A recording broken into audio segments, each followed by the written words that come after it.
No, ľudia, teraz som bol v obchode a kúpil som dubajskú čokoládu. Som zvedavý, ako to chutí, že aj v reklame, keď ukazujú, že chutí, ale neverím tomu, tak ideme to vyskúšať. No, ideme na to. Otvoríme to. No, viem, že to je klamstvo, kokotina, ešte Milka čokoláda je lepšia ako táto sprostosť. No, vyzerá to dobre zabalené. Zlatý obal. Takže ideme na to. Super, už to ide. Otvára to. Požrite, ľudia. Tá nádhera sa skrýva. Ideme to rozpojiť? Pozrite, ľudia. Pozrite. Ideme to okoštovať. Tak toto.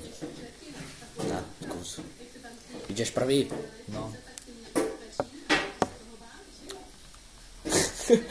No.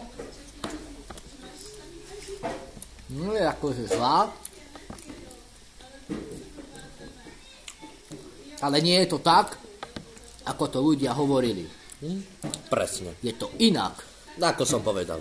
Ešte Milka čokoláda, čo kúpim v Tesku, naozaj, za 3 €, Oreo alebo akú, ešte viac mi chutí ako táto sprostosť.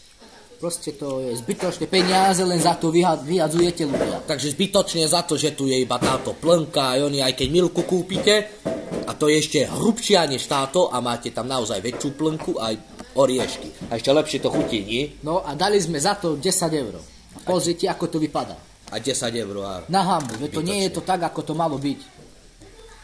Takže Naozaj, ľudia, tá kvalitná čokoláda je ešte lepšia. Dovidenia. Doj.